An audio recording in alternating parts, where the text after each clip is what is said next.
ተመልካቾቻችን ከአዲስ ሚዲያ ኔትወርክ ኤምኤን በቀጥታ የሚተላለፍላችሁ ኤኤምኤን 24/7 ምዕራፍ 2 ወደ እናንተ መድረሱን እንደቀጠለ የቢዝነስ መረጃ ሰዓታችን ላይ እንገኛለን። ለመረጃዎቹ ባልደረባችን ይታያል አጥናፉ ተዘጋጅቷል። አብረን እንከታተል።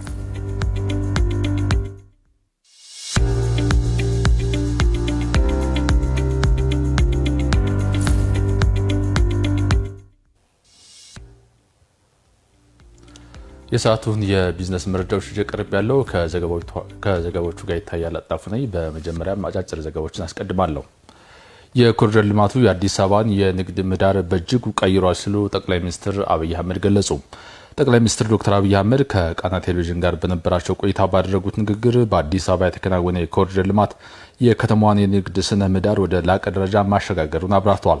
ጠቅላይ ሚኒስትሩ በኮሪደር ልማቱ ምክንያት የንግድ ስራዎች ቀንሰዋል በሚል የሚሰነዘሩ መከራከሪያዎችን በተመለከተ ለተነሳላቸው ጥያቄ በሰጡት ምላሽ ልማቱ እጅግ በርካታና ዘመናዊ ሱቆች እንዲሁም የንግድ ማዕከላት እንዲገነቡ እድል መፍጠሩን አስረድተዋል።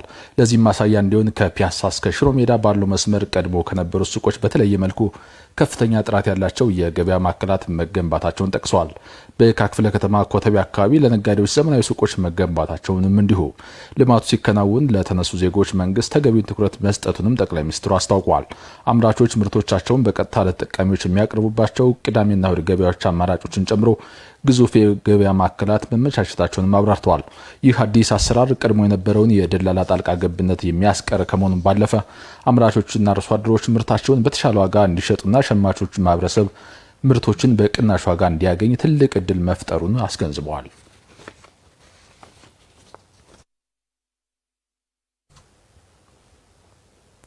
በዝርዝር ወደምንመለከተው የቢዝነስ መረጃ ስናልፍ የቴክኒክና ሙያ ኮሌጆች በራስ አቅም እየሰሯቸው ያሉ የፈጠራ ስራዎች የሀገር ውስጥ ምርትን የሚያበረታቱና የውጭ ምንዛሬን የሚያስቀሩ መሆናቸው ተገለጸም። የአዲስ አበባ ስራና ክህሎት ቢሮ 16ኛው የቴክኒክና ሙያ ሳምንትን የቴክኖሎጂ ፈጠራ ለሀገር ኢኮኖሚ ምጥቀትና ብልጽግና በሚል መሪ ሀሳብ በተለያዩ መርሃ ግብሮች አክብሯል። ዝርዝሩን ከጽዮን ማሞ እንከታተል።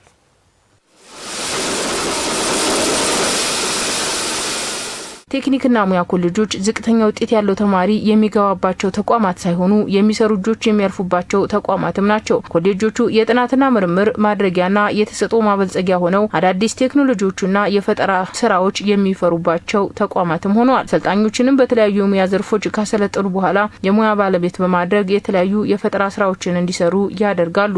የለሚ ኩራ ማኑፋክቸሪንግ ኮሌጅም በራሱ ልጆች የሰራቸውን የተለያዩ የቴክኖሎጂ ውጤቶች የሚያሳየው አውደ ርዕይ አዘጋጅቶ ለእይታ አቅርቧል። ያው የምጣድ ሞልድ ማድረጊያ ማሽናት የሰራውት እናቶቻችን በእጃቸው አቡክቶ 360 ዲግሪ እየተሽከረከሩ የሚሰሩትና ያንን ለመቀነስ ፕላስ ደግሞ ኤሌክትሪክ መስመር የሚዘረጋበት ሌላ አካል ነው ሲሰራ የነበረውና ያንን ለማስተካከል እዚሁ ሁሉም ነገር የተጠቃለለ አልቆ ወጥቶ ለስራ ላይ እንዲውል በሚያደርግ ነው ይሄ ሞልድ ማለት ነው የተሰራው። ይሄ የተሰራው ማኑዋል ስፕሬዲንግ ማሽን ነው። ጥቅሙ ጣቃ ጨርቅ ነው ለመቆረጥና ለመዘርጋት ነው። በኢንተርፕራይዝ ፍላጎት ነው የተሰራው። የኢንተርፕራይዝ የሚጠቀሙት በእጅ ነው የሚቆርጡት እና የሰው ብዛት ወደ 10 ምናምን ሰው 16 አካባቢ ሰው ሆኖ ቴብል አካባቢ ዙሮ አክቦ ጨርቁን ይተራተራሉ። በእጅ ነው የሚተራተሩት። ግን ይሄኛው ሰው አያስፈልግም። 2 ሰው ነው በቂ እዚህ ጋር እና በቃ የሰው ጉልበት ይቀንሳል ነው። የለሚ ኩራ ማኑፋክቸሪንግ ኮሌጅ ዲን ዶክተር ታደሰ መኮንን ቴክኒክና ሙያ ኮሌጆች አዳዲስ ቴክኖሎጂዎችን በመስራትና ተኪ ምርትን በማምረት የሀገር ውስጥ ምርት በማበረታታት የማይተካ ሚና አላቸውም ብለዋል። ተቋማቱ የተፈጠሩ ቴክኖሎጂዎችን ወደ ስራው ዓለም የማስገባት ክፍተት እንደነበረባቸውም አንስተው አሁን ግን የፈጠራ ስራዎቹ ወደ ፈላጊው የሚሸጋገሩበት መንገድ እየተፈጠረ ነውም ሲሉም አንስተዋል። ተግባር ከራሳቸው ፍላጎት ተነስቶ ወደ ኢንተርፕራይዞቹ የሄደበት ሂደት አለ። በመቀጠል ደግሞ ኮሌጁም የራሱ ኢንተርፕራይዝ አለው። ለማምረት በርካታ ማሽነሪዎች በርካታ ቴክኖሎጂዎች ያስፈልጉታል። የራሳችንም ግብአት ቅድም ያልነው የመኖ ማቀነባበሪያ በተመለከተ ሌሎች ወደፊት ደግሞ የምንሰራቸው የብሎኬት ማምረቻ እነዚህ የመሳሰሉ ነገሮችን ደግሞ በቀጥታ ራሳችን ወስደን ደግሞ ለማህበረሰቡ ዞሮ በተመጣጣኝ ዋጋ የምናቀርብበት አሰራር እየፈጠርን ነው ያለ ነው ማለት ነው። የቴክኒክና ሙያ ኮሌጆች እንደ ከተማም እንደ ሀገርም በቴክኖሎጂ ዘርፍ ተወዳዳሪ እንዲሆኑ ከማድረግ ባለፈ የሀገር ውስጥ ምርትን የሚያበረታቱ ናቸው ያሉት በምክትል ከንቲባ ማዕረግ የአዲስ አበባ ከተማ ስራና ክህሎት ቢሮ ኃላፊ አቶ ሚሊዮን ማቴዎስ እንደነዚህ አይነት መርሃ ግብሮች ችግር ፈቺና አምራችና ምርት ፈላጊውን በቀጥታ የሚያገናኙ ናቸውም ሲሉ ተናግረዋል። የቴክኒክና ሙያ ሳምንት ተብሎ በሚዘጋጅበት ጊዜ አንደኛ ኮሌጆች ወይም ተቋማት ምን እየሰሩ እንዳሉ ቴክኖሎጂዎቻቸውን ለተጠቃሚዎች የሚያቀርቡበት፣ ተጠቃሚዎች ደግሞ ቴክኖሎጂዎችን ማየት የሚችሉበት እድልን ይፈጥራል። አምራቹንና እንደገና ደግሞ ቴክኖሎጂ ተጠቃሚውንም የማገናኘት እድል ነው ያለው ማለት ነው።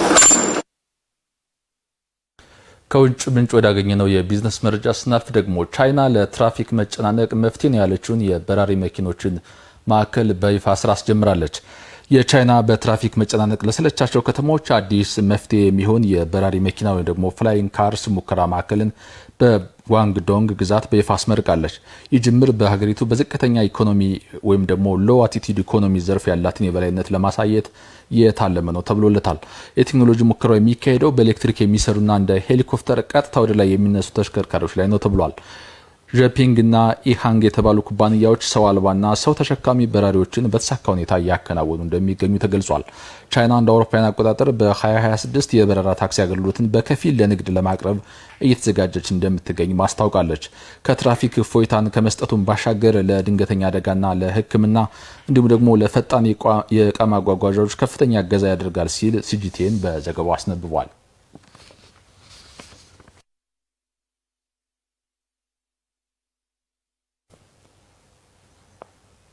በመጨረሻም የውጭ ሀገር ገንዘቦች ከብር አንጻር ያላቸው ምንዛሬ የወርቅና የነዳጅን ዕለታዊ ምንዛሬ ተከታትለን እንመለስ።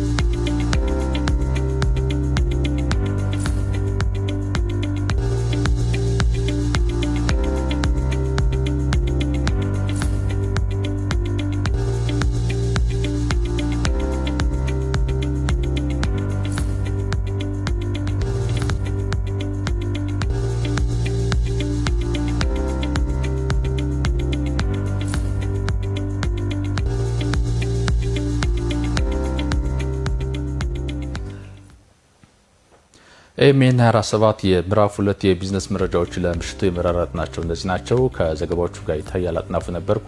ጤና ይስጥልኝ።